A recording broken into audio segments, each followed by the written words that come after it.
বিসমিল্লাহির রহমানির রহিম। Z Rahman Premier Bank School and কলেজে একাদশ শ্রেণীর ছাত্রছাত্রীদের অনলাইন ক্লাসে স্বাগতম জানাচ্ছি আমি মোহাম্মদ খোকন পারভেজ, প্রভাষক আইসিটি। প্রিয় শিক্ষার্থী বন্ধুরা, আজ আমি তোমাদের সাথে আলোচনা করব তথ্য যোগাযোগ প্রযুক্তি বইটির প্রথম অধ্যায়ের প্রথমের কিছু গুরুত্বপূর্ণ টপিকস নিয়ে। ইতিপূর্বে তোমাদের সাথে আলোচনা করা হয়েছিল আমাদের একাডেমিক যে সিলেবাস এবং তথ্য যোগাযোগ প্রযুক্তির বইটির প্রশ্নের কাঠামো এবং প্রশ্নের মান বন্টন, অর্ধবার্ষিক, বার্ষিক এবং প্রি সিলেকশন প্রশ্নে কীরকম হতে পারে সেই বিষয় নিয়ে তোমাদের সাথে আমি আলোচনা করেছিলাম। এই ধারাবাহিকতায় আজকে আমি তোমাদের সাথে আলোচনা করতে চাচ্ছি আইসিটি তথ্য যোগাযোগ প্রযুক্তি বইটির প্রথম অধ্যায়ে, অর্থাৎ প্রথম অধ্যায় হচ্ছে তথ্য যোগাযোগ প্রযুক্তি বিশ্ব বাংলাদেশ প্রেক্ষিতের শুরুতে যে গুরুত্বপূর্ণ কিছু টপিকস আছে, যেমন আইসিটি এর পূর্ণরূপ কি, অর্থাৎ তথ্য যোগাযোগ প্রযুক্তি বলতে তোমরা কি বুঝো।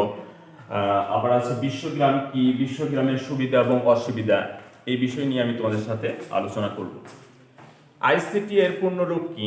অনেকেই হয়তো এই আইসিটি পূর্ণরূপ বলতে পারো, কিন্তু লিখতে গেলে পরে দেখা যাচ্ছে যে এটা বানানটা, স্পেলিংটা সুন্দরভাবে লিখতে পারো না, অনেকে অনেক জায়গায় মিসিং করে ফেলো। তো আজকে আমি ইতিপূর্বে আমার একটা এক্সপিরিয়েন্স রয়েছে, বিগত সালের এক্সপিরিয়েন্স। অনেক স্টুডেন্টকে আমি এই আইসিটির পূর্ণরূপ লিখতে দিয়েছিলাম ক্লাসে, যদিও এখন বর্তমানে অনলাইন ক্লাসের কারণে আমি তোমাদের দিতে পারতেছি না। কিন্তু যদি এটা তোমাদের আমি দিতাম, দেখা যাচ্ছে 50 জন বা 100 জন স্টুডেন্ট থাকলে তার মধ্যে শতকরা 40-50 জন স্টুডেন্টই তোমরা ভুল করতে। তো প্রিয় শিক্ষার্থী বন্ধুরা, আইসিটি কি এটি মূলত আজকে শিখব। আইসিটি এর পূর্ণরূপ হলো ইনফরমেশন অ্যান্ড কমিউনিকেশন টেকনোলজি। তা এখন বলতে পারো স্যার এটা তো আমরা জানি, এটা শেখা কি হলো? না শিক্ষার্থী বন্ধুরা, তোমরা জানো ঠিক আছে, আমি মেনেও নিলাম, বাট তুমি নিজে একবার বাসায় প্র্যাকটিস করে দেখো যে আইসিটি এর পূর্ণরূপ কি। এটা তুমি একবার ইংলিশে লেখো, দেখবা অবশ্যই কোনো না কোনো স্পেলিং ভুল হবে। সবারই হবে এমন না, কিছু কিছু স্টুডেন্টের অবশ্যই ভুল হবে, কারণ এটা বিগত বছরগুলোতে দেখেছি। তো আইসিটি এর পূর্ণরূপটা হলো ইনফরমেশন অ্যান্ড কমিউনিকেশন টেকনোলজি, অর্থাৎ তথ্য ও যোগাযোগ প্রযুক্তি। তথ্য যোগাযোগ প্রযুক্তি বলতে আমরা কি বুঝি? কোনো তথ্য একজন প্রেরক থেকে অন্যজন প্রাপকের কাছে পাঠানোর জন্য যে সাধারণত প্রযুক্তি ব্যবহার করা হয়, তাই মূলত তথ্য ও যোগাযোগ প্রযুক্তি। এক্ষেত্রে তথ্য সংরক্ষণ করা যায়, তথ্যকে পরিমার্জন করা যায়, তথ্যকে অ্যানালাইসিস করা যায়, ইত্যাদি ইত্যাদি কাজগুলো করা যায়। তাহলে তথ্য যোগাযোগ প্রযুক্তি বলতে আমরা কি বুঝি? কোনো তথ্য একজন প্রেরক থেকে অন্য একজন প্রাপকের নিকট পৌঁছানোর জন্য যে প্রযুক্তি ব্যবহার করা হয়, তাই হলো মূলত তথ্য ও যোগাযোগ প্রযুক্তি। এবার আমরা জানবো আইসিটি এর পূর্ণরূপটা কি। দেখে নাও শিক্ষার্থী বন্ধুরা, আইসিটি এর পূর্ণরূপটা হলো information and communication technology. ICT equal to information and communication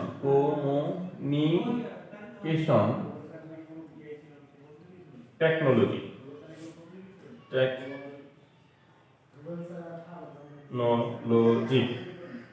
information অর্থ হলো তথ্য, অ্যান্ড ও কমিউনিকেশন মানে হলো যোগাযোগ,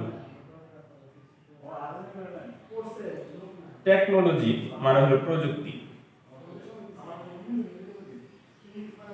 তো শিক্ষার্থী বন্ধুরা, তোমরা লক্ষ্য করে দেখো, আইসিটি এর পূর্ণরূপ হলো information and communication technology. Information হলো তথ্য, অ্যান্ড ও কমিউনিকেশন যোগাযোগ, টেকনোলজি হলো প্রযুক্তি। তাহলে তথ্য ও যোগাযোগ প্রযুক্তি, আর বাংলাটা হলো তথ্য এবং যোগাযোগ প্রযুক্তি।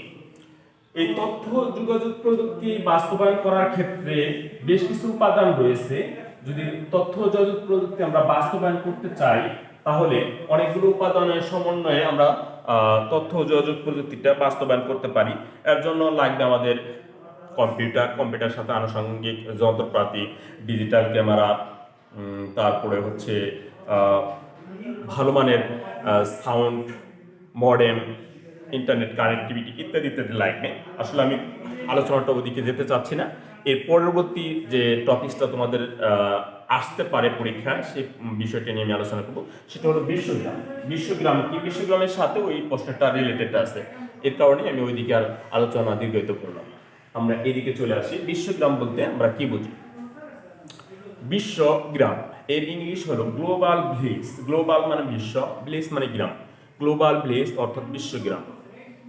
অর্থাৎ একটি গ্রামের মধ্যে যদি কোনো ঘটনা ঘটে, মুহূর্তে যেমন গ্রামের সকল লোকই জেনে যায়, ঠিক একইভাবে গ্লোবাল ভিলেজ অর্থাৎ বিশ্বগ্রাম এর বাস্তবায়নের জন্য এটি কানাডা টরন্টো বিশ্ববিদ্যালয়ের ইংরেজি বিভাগের অধ্যাপক ও দার্শনিক, বিখ্যাত দার্শনিক তথ্যবিদ মার্শাল ম্যাকলুহান সর্বপ্রথম তিনি 1962 সালে তার একটি বিখ্যাত গ্রন্থ দ্য গ্রেটেনবার্গ গ্যালাক্সিতে এই বিশ্বগ্রামের সর্বপ্রথম ধারণাটা তিনি ব্যক্ত করেন।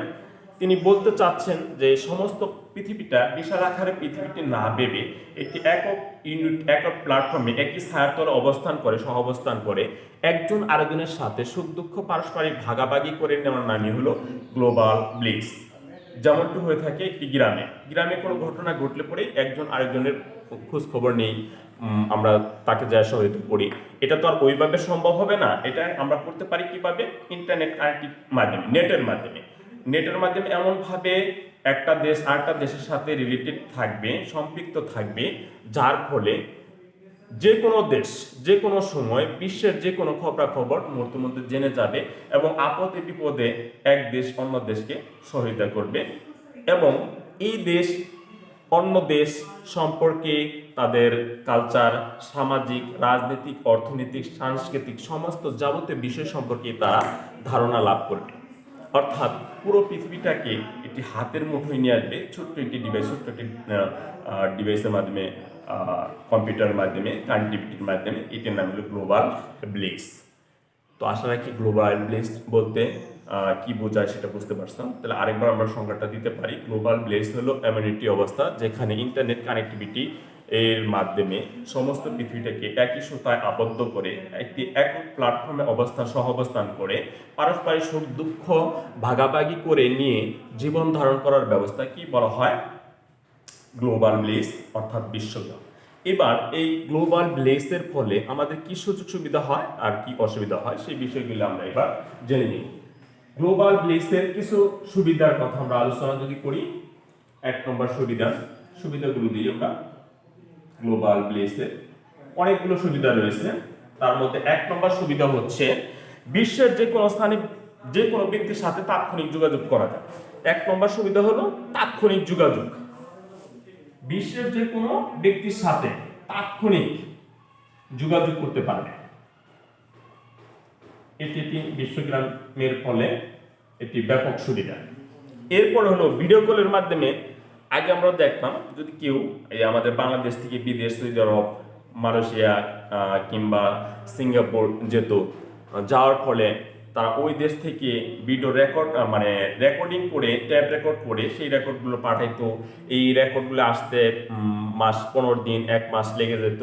আবার এখান থেকে রেকর্ড করে এটা আবার ওইখানে ছেড়ে দিত, সেটাও যাইতে 15 দিন লাগতো। অর্থাৎ খুব খোঁজ খবর নিতে 1 মাসের উপর সময় চলে যেত এবং তার চেহারাটা পর্যন্ত দেখা যেত না। কিন্তু এখন কি তাই আছে? শিক্ষার্থী বন্ধুরা, এখন লক্ষ্য করে দেখো, এখন আমরা এমন এক ডিজিটাল যুগে বসবাস করতেছি যার ফলে মুহূর্তের মধ্যেই প্রতি মিনিটের মধ্যেই আমরা বিশ্বের যে কোনো ব্যক্তির সাথে ভিডিও কলের মাধ্যমে চেহারা দেখে কথা বলতে পারতেছি। অর্থাৎ ভিডিও কলের মাধ্যমে কথা বলে সরাসরি কথা বলা। আর ভিডিও কলের মাধ্যমে সরাসরি কথা বলতে পারি, আর্থিক লেনদেন করতে পারি। যেমন ধরো বর্তমান সময়ে, করোনাকালীন সময়ে অনলাইনে অনেক আর্থিক লেনদেন হচ্ছে, কেনাকাটা হচ্ছে। এটাও আমরা বিশ্বগ্রামের ফলে বাংলাদেশ থেকেও বাইরের দেশে করতে পারি এবং নিজ দেশের মধ্যেও করতে পারি। এরপরে উচ্চশিক্ষার জন্য, যেমন তুমি যদি মনে করো যে হার্ভার্ড বিশ্ববিদ্যালয়ের সাথে লেখাপড়া করবা কিংবা বড় বড় ইউনিভার্সিটিতে লেখাপড়া করবা, এই গ্লোবাল ভিলেজের ফলে, ইন্টারনেট কানেক্টিভিটির ফলে তুমি এই দেশ থেকেই ওই দেশের ওয়েবসাইটে ঢুকে অনলাইনে তুমি কোর্সগুলো করতে পারবে। অর্থাৎ বাংলাদেশে অবস্থান করে বাইরের দেশে লেখাপড়া করার সুযোগ রয়েছে শুধুমাত্র গ্লোবাল ব্লেসের ফলে। এরপরে এই গ্লোবাল ব্লেসের ফলে আরেকটা জিনিস যেটা হয় সেটা হচ্ছে ভৌগোলিকভাবে আমাদের দূরত্ব অনেক কমে যায়। ভৌগোলিক বলতে দূরত্ব বলতে কিছু থাকে না, কারণ আমি বাংলাদেশ থেকে সৌদি আরব, সিঙ্গাপুর, মালয়েশিয়া, কানাডা ইত্যাদি ইত্যাদি দেশে কথা বলতেছি, তখন মনে হয় না যে সে অন্য দেশ আমি এই দেশ, মনে হয় তখন আমরা কাছাকাছি অবস্থান করতেছি। ভৌগোলিকভাবে অনেক দূরত্ব কমে যায়। আরেকটা কাজ করা যেতে পারে, সেটা হলো যে চিকিৎসা সেবা, টেলিমেডিসিন যাকে বলা হয়, ঘরে বসে অনলাইনের মাধ্যমে টেলিফোনে আলাপ চাইতে বিশেষজ্ঞ কোনো ডাক্তারের মূল্যবান মতামত বা পরামর্শ নিয়ে চিকিৎসা সেবা গ্রহণ করাটাই হলো টেলিমেডিসিন, যেটা বাংলাদেশে বসে বিদেশে বড় বড় ডাক্তারদের সাথে কনফারেন্সের ভিডিও কনফারেন্সিংয়ের মাধ্যমে আলাপ চাইতার মাধ্যমে চিকিৎসা সেবা প্রদান করা যায়। মূলত আসলে গ্লোবাল ভিলেজের ফলে পুরো বিশ্বটাই আমরা এখন হাতের কাছে পাচ্ছি এবং যাবতীয় সুযোগ সুবিধা এখান থেকে আমরা অ্যাচিভ করতে পারছি, সংগ্রহ করতে পারছি। এই নিয়ে যদি আমরা আলোচনা করি অনেক সময় চলে যাবে, আর অনেকগুলো গুরুত্বপূর্ণ পয়েন্ট আছে, আমি আর আলোচনা করতে চাচ্ছি না এই গ্লোবাল ভিলেজের সুবিধাগুলো নিয়ে। পরবর্তী ক্লাসে যখন আমরা সরাসরি হব তখন আমরা এটা আলোচনা করব, কারণ আমাদের ভিডিও একটা লিমিটেড সময় রয়েছে, তার কারণে এটা আমি আর আগে নিয়ে যেতে চাচ্ছি না। তোমরা বাসায় এগুলো দেখে নিবে যে বিশ্বগ্রামে কি কি সুযোগ সুবিধা রয়েছে। এবার আমি আলোচনা করতে চাচ্ছি বিশ্বগ্রামের যেমন সুবিধা রয়েছে তেমন কিছু অসুবিধা রয়েছে। অসুবিধাগুলো কি, সেই অসুবিধাগুলো আলোচনা করি। 2-4টা অসুবিধা আলোচনা করলেই তোমরা বুঝতে পারবা যে সুবিধার পাশাপাশি বিশ্বগ্রামের কিছু অসুবিধা রয়েছে। সুবিধার পাশাপাশি কিছু অসুবিধাগুলো কি কি সেই বিষয় নিয়ে আমরা এখন একটু আলোচনা করি। 2-4টা অসুবিধাগুলো হচ্ছে, এই বিশ্বগ্রাম এর ফলে মানুষ যেমন প্রযুক্তি নির্ভর হয়ে পড়ছে, প্রযুক্তি অতিরিক্ত ব্যবহার করার ফলে মানুষের মেন্টালি, শারীরিক সব দিক দিয়ে সে ক্ষতিগ্রস্ত হচ্ছে। এটাই 1 নম্বর, মানে শারীরিক ও মানসিক সমস্যা হচ্ছে। 1 নম্বর হলো মানুষ যন্ত্র নির্ভর হচ্ছে, এবং শারীরিক মানসিক সমস্যায় পতিত হচ্ছে, শারীরিক ও মানসিক সমস্যা হচ্ছে। এটা হলো 1 নম্বর সমস্যা। 2 নম্বর দিতে পারি ইন্টারনেট হ্যাকিং তথা সাইবার ক্রাইমের কারণে তথ্য গোপনীয়তা নষ্ট হচ্ছে। অনেক সময় তোমরা নাম শুনে থাকবে যে ইন্টারনেটে হ্যাকিং এর ফলে, হ্যাকিং কি জিনিস, হ্যাকিং জিনিসটা সম্পর্কে আমাদের জানা দরকার। হ্যাকিং এক ধরনের সাইবার ক্রাইম অপরাধ। হ্যাকিং জিনিসটা হচ্ছে মূল কথা, খাঁটি বাংলা যেটা আমরা বলতে পারি, চুরি করা, যেটা সরাসরি চুরি করে। এই এক একটা ক্ষেত্র বিশেষে এক একটা নাম ধারণ করে, সেই নামটা এখানে অনলাইনের ভাষায় চুরকে এখানে হ্যাকিং হিসাবে ধরা হয়েছে, শনাক্ত হয়েছে। হ্যাকিং হলো ওই জিনিস, অর্থাৎ অন্যের কম্পিউটারে অবৈধভাবে অনুপ্রবেশ করে তার তথ্যগুলো চুরি করা, নষ্ট করা, গায়েব করা, ডিলিট করা, এবং তার মানে ওই প্রোফাইলে নতুন কিছু দিয়ে তাকে হ্যাস্ত করা, মিথ্যা কোনো বানোয়াট ব্যক্তিহীন কোনো জিনিস দিয়ে তাকে হ্যাস্তান্তর, এই জিনিসগুলো এক ধরনের সাইবার ক্রাইমের উপরে, এবং অন্যের তথ্যগুলো চুরি করে হাতিয়ে নেওয়ার এক ধরনের হ্যাকিংয়ের মধ্যে পড়ে। যারা এই কাজটাগুলো করে তাদেরকে হ্যাকার বলা হয়। সাধারণতভাবে এটার আর একটা নাম আছে, সেটা হলো ফিশিং। যারা এই কাজগুলো করে হ্যাকাররা সাধারণতভাবে ফিশিংয়ের মাধ্যমে করে এই কাজটা। ফিশিং জিনিসটা কি, আমরা যেমন মাছ ধরার জন্য বড়শির মধ্যে টুপ ফেলে সেটা পুকুরে বা নালা বা ডোবায় ফেলি, ঠিক একইভাবে যারা হ্যাকিং করে হ্যাকার, তারাও দেখবা বিভিন্ন সময় বিভিন্ন ধরনের তোমার ইন্টারনেট চলাকালীন সময়ে অনেক ধরনের তোমাকে অফার করে, আপনি এই গ্রুপে জয়েন দেন, এটা পাবেন, এই সুযোগ পাবেন, এত একদিনে এত টাকা লাভবান হবেন, অনেক ধরনের তোমাকে লোভনীয় অফার দিবে। এই লোভনীয় অফারের মাধ্যমে যারা তোমার তথ্যগুলিকে হাতিয়ে নেয় এদেরকে ফিশিং বলা হয় কি। ফিশিং এক ধরনের, এরাও মূলত হ্যাকার পর্যায়ে পড়ে। হ্যাকার মূলত 2 ধরনের, একটা হলো হোয়াইট হ্যাট হ্যাকার আর হলো black hat hacker. White hat hacker হচ্ছে সাদা টুপিওয়ালা লোক, অর্থাৎ সাদা মনের মানুষ। তারা ঢুকছে ঠিক ওই সুট ঠিক ওই ঢুকছে, বাট তোমার প্রোফাইলে ঢুকে তোমার কোনো ক্ষতি না করে, যেভাবে ঢুকছে আবার ওইভাবে বেরিয়ে আসছে। সুতরাং এটা হোয়াইট হ্যাট হ্যাকার। বাট যারা ব্ল্যাক হ্যাট হ্যাকার তারা ঢুকবে এবং তোমার ক্ষতিও করবে। তো আশা করি মোটামুটি বুঝতে পারছো ইন্টারনেটে তথ্যগুলা হ্যাকিং হতে পারে, সাইবার ক্রাইম হতে পারে, এটা একটা অসুবিধা। তার মানে 2 নম্বর হলো হ্যাকিং কিংবা সাইবার ক্রাইম। সাইবার ক্রাইম বেড়ে যায়, হ্যাকিং বা সাইবার ক্রাইম বেড়ে যায়, এতে তথ্যের গোপনীয়তা নষ্ট হয়ে যায়। এরপর ধরো এই গ্লোবাল ভিলেজের কারণে মিথ্যা বানোয়াট ভিত্তিহীন তথ্যগুলো দিয়ে কোনো একজন সম্মানিত লোকের সম্মানহানি করাটা অনেক সহজলভ্য হয়ে দাঁড়ায় শুধুমাত্র এই ইন্টারনেট প্রযুক্তি বা গ্লোবাল ভিলেজের ফলে। অর্থাৎ সম্মান নষ্ট বা হানি করার বিভ্রান্তকর, এটা বলা যেতে পারে যে বিভ্রান্তকর তথ্য প্রকাশ করা, বিভ্রান্তিমূলক তথ্য প্রকাশ, অর্থাৎ গুজব ছড়ানো যাকে বলা হয়, প্রকাশ অথবা গুজব ছড়ানো।